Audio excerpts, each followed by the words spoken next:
Continuamos con nuestra lección de catecismo. A la pregunta número 47. ¿Cada persona de la Santísima Trinidad es Dios? Respuesta: sí, cada persona de la Santísima Trinidad es Dios. Primero, el Padre es Dios. Esto nos lo enseña la Escritura. Cuando dijo Jesús: yo me subo al Padre mío y Padre vuestro, mi Dios y Dios verdadero. Eso está en Juan 20:17. Después, en Mateo 14:36, Jesús dice: todas las cosas son posibles al Padre. Si el Padre todo es posible, es porque es Dios. Entonces, este dogma de la divinidad del Padre, pues es el que incluso muchos herejes no lo han querido impugnar.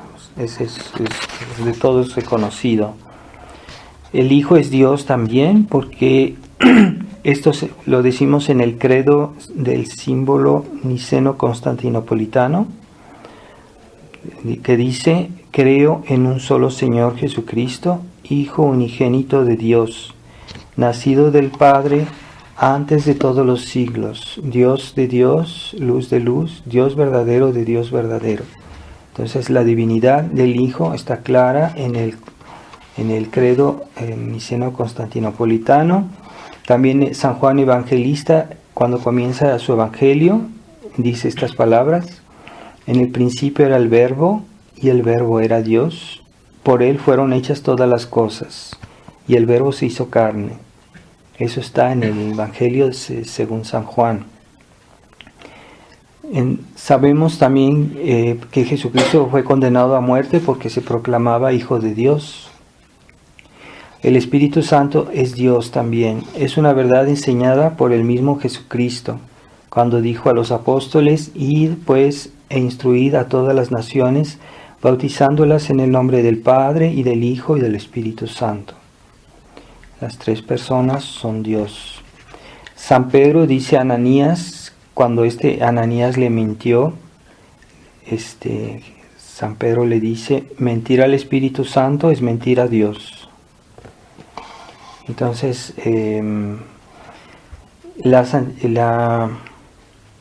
al Espíritu Santo se le atribuye, por ejemplo, el perdón de los pecados, lo cual es propio de Dios, ¿verdad?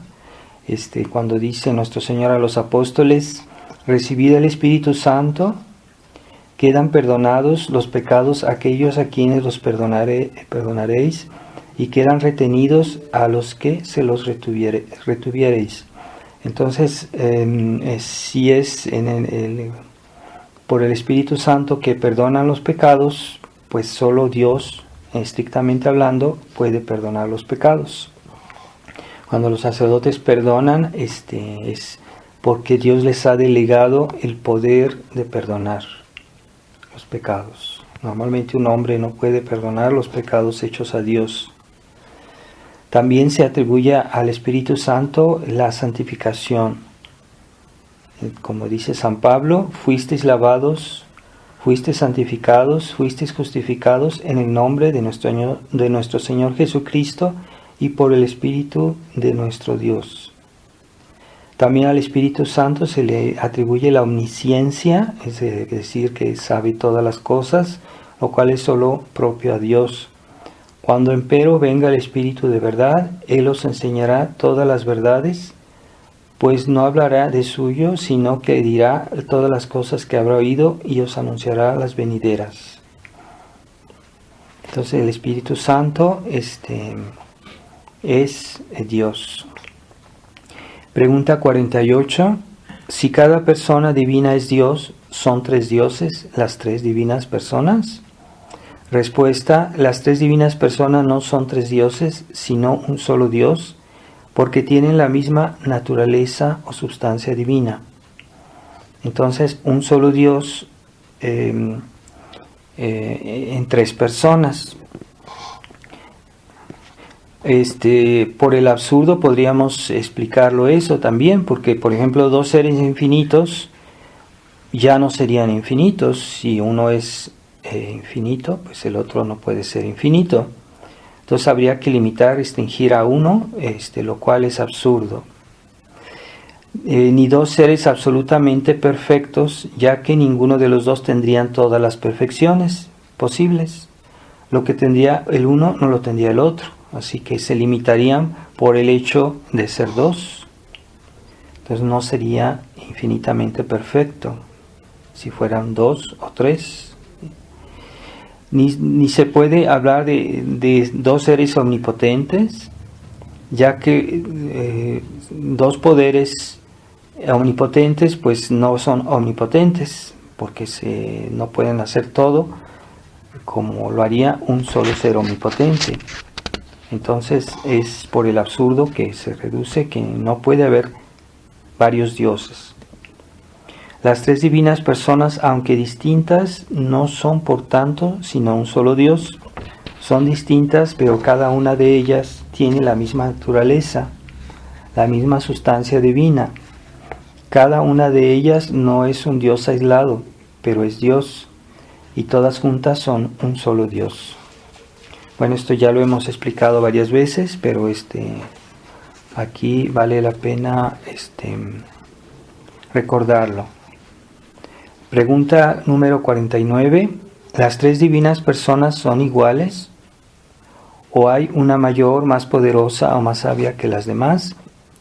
Respuesta. Las tres divinas personas, siendo un solo Dios, son iguales en todo, y tienen también en común todas las perfecciones y operaciones.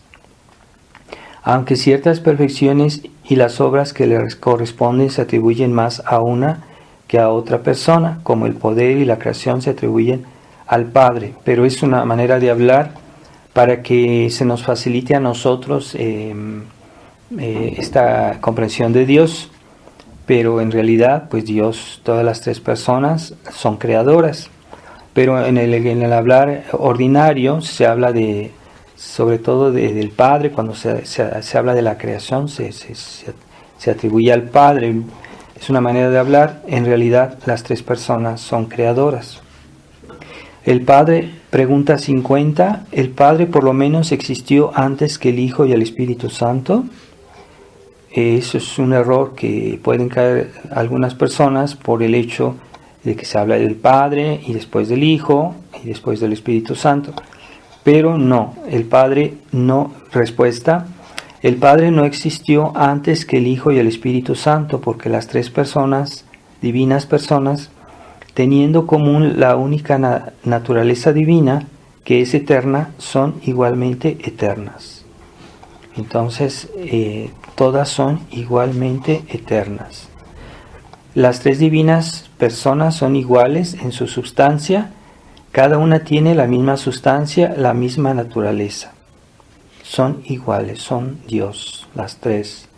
En sus perfecciones que son comunes, y como dice el símbolo de San Atanasio, inmenso es el Padre, inmenso el Hijo, inmenso el Espíritu Santo.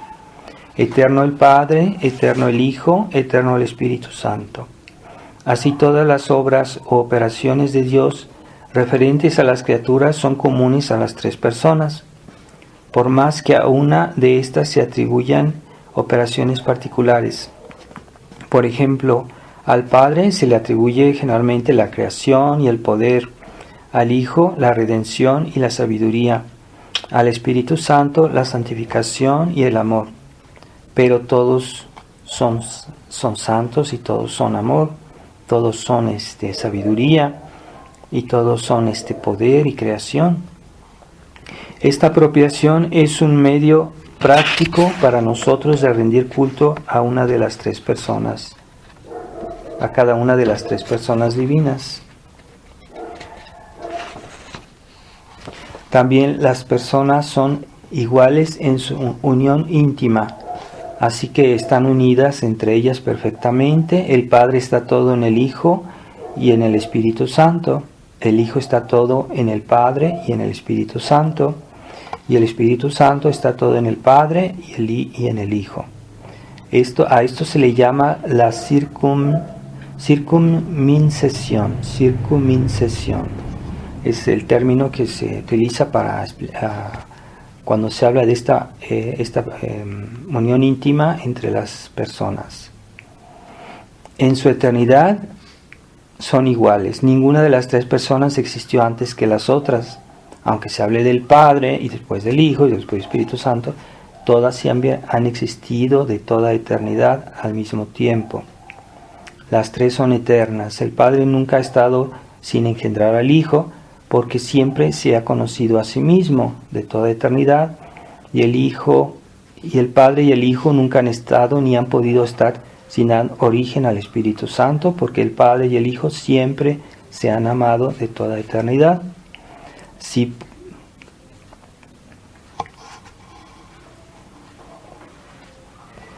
No es una prioridad de tiempo, sino de razón.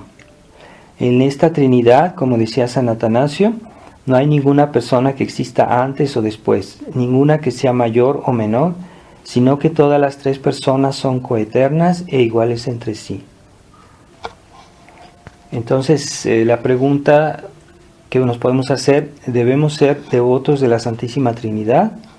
Claro que sí, así como el Padre, conociendo a sí mismo, engendra el Hijo y el amor mutuo de ambos procede del Espíritu Santo, así nosotros debemos rendir a la Santísima Trinidad el homenaje de nuestra inteligencia, creyendo todas las verdades reveladas y teniéndonos a distancia de los peligros. Así como nosotros somos creados por la Santísima Trinidad, así en nosotros hay algo que se parece a la Santísima Trinidad. Entonces, si del conocimiento del Padre, pues viene el Hijo, y de estos amor entre el Padre y el Hijo viene el Espíritu Santo, el amor. Así nosotros pues somos nacidos del Padre, debemos también tener ese amor a Dios y ese amor a ese conocimiento de Dios, ese amor de Dios. Es algo que debería sernos natural y espontáneo. Entonces, lo que es algo deforme es el hecho de que no haya esa respuesta en las criaturas hacia Dios. Es lo que es el gran problema del pecado y de la infidelidad de las criaturas.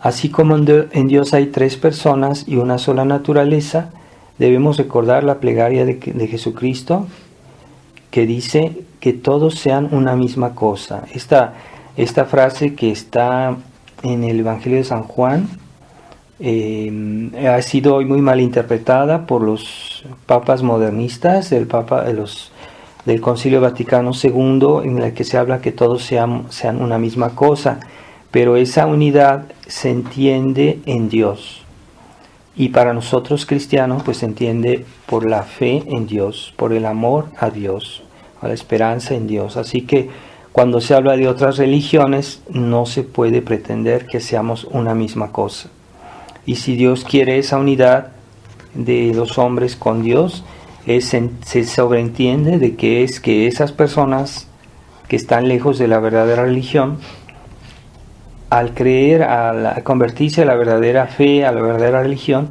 allí es donde pueden ser una misma cosa, y es lo que realmente desea nuestro Señor. Pero no se trata de esa unidad en las diferencias de la fe. No se puede hablar de caridad, de unión en el amor. En el amor sí estamos opuestos en la fe, en las ideas, en las verdades de Dios. No se puede practicar una verdadera caridad si no es en la fe, o en el sentido de conversión, ¿verdad? Por ejemplo, si nosotros hablamos de caridad con los paganos, con las personas que están en pecado, con las personas que están lejos de Dios, lejos de la fe, es en el sentido de que deseamos que ellos se conviertan, de que ellos se acerquen a Dios, y en ese sentido podemos hablar de que queremos que sean una misma cosa con nosotros, es decir, que se acepten a Dios y la fe en Dios. No hay posibilidad de armonía entre los hombres si no se acepta a Dios y su verdadera religión, la religión que fundó Jesucristo. También debemos ser devotos en razón de la íntima unión que existe entre las tres divinas personas. ha sido un estímulo que deseemos y procuremos esta unidad, esta unión. Como dice San Juan, nuestra unión sea con el Padre y con el Hijo y con su Hijo Jesucristo. Y el que permanece en la caridad, Dios permanece y Dios en él. Entonces es la caridad la que nos hace permanecer en Dios, pero la caridad es una virtud teologal justamente que nos une a la Santísima Trinidad. Entonces de ahí viene, si tenemos amor a Dios, la consecuencia lógica es un odio vivísimo al pecado, porque es algo contrario a Dios, es algo que nos separa de Dios. Entonces no se puede hablar de amor, de caridad, si no se habla también de odio al mal, de odio al error, odio a todo lo que se opone a la Santísima Trinidad. También dice el Papa San León, decía, reconoce, oh cristiano, tu gran dignidad. O sea, como diciendo, tu dignidad está en tu relación con la Santísima Trinidad. En la medida que Dios está en ti y que tú estás en Dios, pues en esa medida tú tienes una dignidad mayor o menor.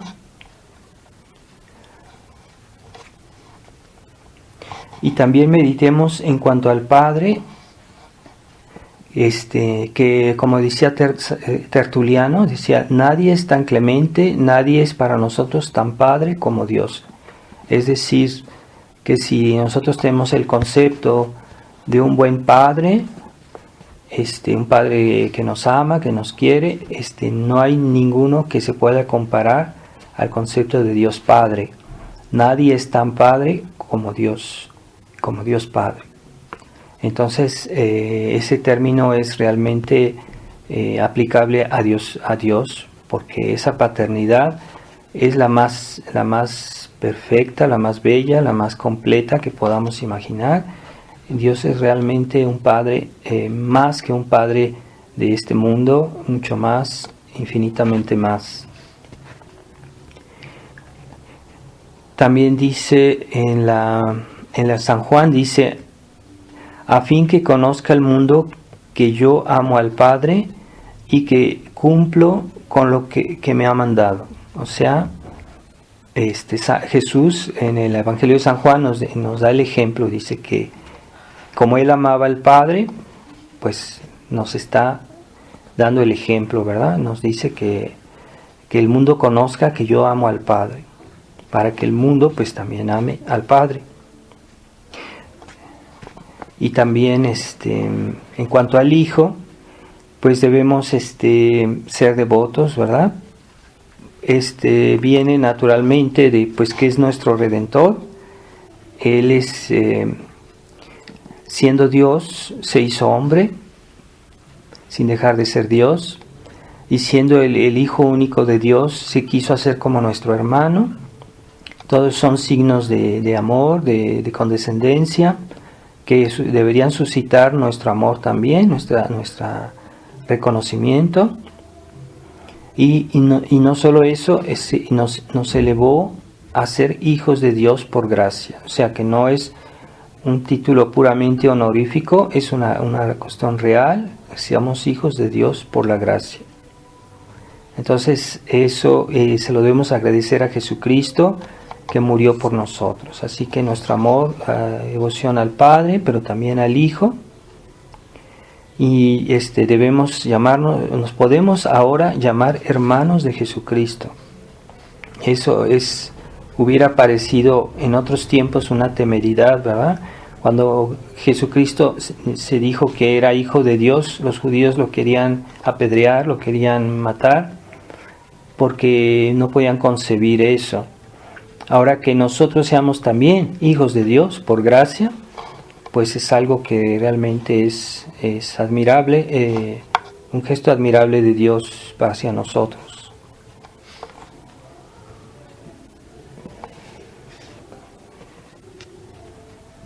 Y también, tanto en el bautismo de nuestro Señor como en el monte de Tabor, se oyó estas palabras del Padre, que decía: este es mi Hijo muy amado, en quien tengo toda mi complacencia, escuchadle. Entonces este amor del Padre al Hijo que nos quiere hacer comprender que debemos amarlo a su Hijo y escucharlo. En cuanto al Espíritu Santo, dice San Agustín, también debemos tenerle devoción al Espíritu Santo, así como en nosotros el Espíritu vivifica todos nuestros miembros, es decir, nuestra alma. Así que un cuerpo de una persona vive porque tiene el alma, y el alma es la que da vida al cuerpo. Con los ojos ve, con los oídos oye, con el olfato siente olores, con la lengua habla, así como da vida a todas las cosas de un modo análogo, opera en la Iglesia el Espíritu Santo. Así como nuestra alma da vida a todos nuestros miembros de nuestro cuerpo, así el Espíritu Santo vivifica todos los miembros de la Iglesia, que somos nosotros, los que tenemos la fe y la caridad. En algunos santos hace milagros, ahí se ve la acción del Espíritu Santo en la Iglesia, es la obra del Espíritu Santo, ¿verdad? Y cuando vino el Espíritu Santo en Pentecostés a los apóstoles, pues se dice que ahí fue como el comienzo de la Iglesia. O sea, cuando la Iglesia realmente ya estaba santificada y que ya era realmente completada por la venida del Espíritu Santo. Así que esa presencia del Espíritu Santo en la Iglesia siempre ha estado, y en la historia se ve como la santidad que hay en la Iglesia por los miembros de la Iglesia, los santos, los milagros que han pasado a lo largo de la historia. Se ve que el Espíritu Santo está ahí en los miembros de la Iglesia, dándoles vida, dándoles su santidad, dándoles su poder. Así como muchos santos se distinguieron por los milagros, algunos se distinguieron por la predicación, aquellos por el ejemplo, y así que todos los miembros de la Iglesia se ve la acción del Espíritu Santo que le da vida a la Iglesia. Entonces, pero lo principal que da vida a la Iglesia, pues es la caridad, que infunde también el Espíritu Santo a la Iglesia. Así que algunos cristianos pueden tener dones diferentes a otros, o algunos santos tener dones diferentes a otros, pero lo que tienen en común siempre es la caridad, la fe, la esperanza y la caridad, que son obra del Espíritu Santo. Y es lo que realmente da unidad a la Iglesia. Fuera de eso es una ilusión naturalista creer que la unidad se consigue por solo un amor naturalista humano, que es lo que hoy se pretende en la Iglesia modernista. Se cree que se puede lograr la armonía entre los hombres, la unidad, solo por un amor puramente filantrópico, humanista, que finalmente excluye al Espíritu Santo. Así que podemos tener devoción estas son las razones para tener devoción a las tres personas de la Divina Santísima Trinidad, pero también devoción a toda la Santísima Trinidad en su junta, todas las tres personas juntas. Entonces no olvidemos que la Santa Misa es el acto por excelencia para honrar y glorificar la Santísima Trinidad. Ningún acto de la vida cristiana tiene el valor de la Santa Misa, ni el rosario, ni nuestras buenas obras, ni nuestras confesiones, nuestras comuniones. Lo que más honra a la Santísima Trinidad es la Santa Misa. Y la Santa Misa tradicional, no esa misa modernista que fue hecha a imagen de la cena protestante, que en el fondo ofende a Dios, esa misa de la nueva misa. Por eso la nueva misa no está bien, no es agradable a Dios, en el sentido de que en ese sentido de que es protestantizada. Y entonces debemos tener ese apego a la Santa Misa tradicional. Y también tener en claro que así como todas las cosas vienen de la Santísima Trinidad, todas las cosas reciben no solo su existencia, sino también su valor en relación a la Santísima Trinidad. Si alguna criatura de alguna manera se desliga de la Santísima Trinidad, pierde su valor, pierde su dignidad, pierde su recompensa y en esa medida se hace digna del castigo, porque hay una reparación a hacer a la Santísima Trinidad por las infidelidades, y esa reparación se llama castigo, o bien también se llama una reparación cuando nosotros hacemos actos de reparación a Dios, de penitencia, de la ofrenda de nuestros sacrificios, etcétera, y sobre todo la Santa Misa, estamos haciendo reparación por esas ofensas hechas a la Santísima Trinidad. Así, cuando oímos que la Santa Misa tiene 4 fines, pues el primero de todos ellos es dar gloria a Dios, gloria a la Santísima Trinidad. Después, el segundo es darle gracias a los beneficios de Dios. El tercero es pedirle perdón por todos nuestros pecados, reparación. Y el último, que hoy es el que todos anteponen, que creen que es el primero, es pedirle lo que necesitamos para nosotros, nuestras necesidades espirituales y temporales. Pero ese es el último fin de la misa. El primero es glorificar a Dios. Segundo, darle gracias. Tercero, pedirle, hacer reparación por nuestros pecados, pedirle perdón. Y al último, pedirle por todas nuestras necesidades, lo cual es también algo bueno y legítimo, pero no es lo más importante.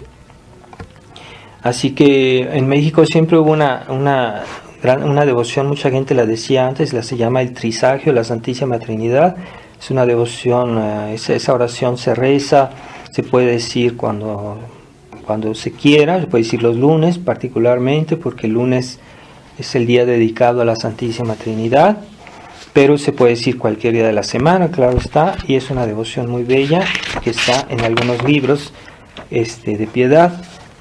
Simplemente que en algunos lugares ese trisagio lo han truncado, lo han amputado y a veces está muy corto, ¿no? Pero a veces en algunos libros se encuentra el trisagio completo, entonces hay que buscarlo para poderlo recitar.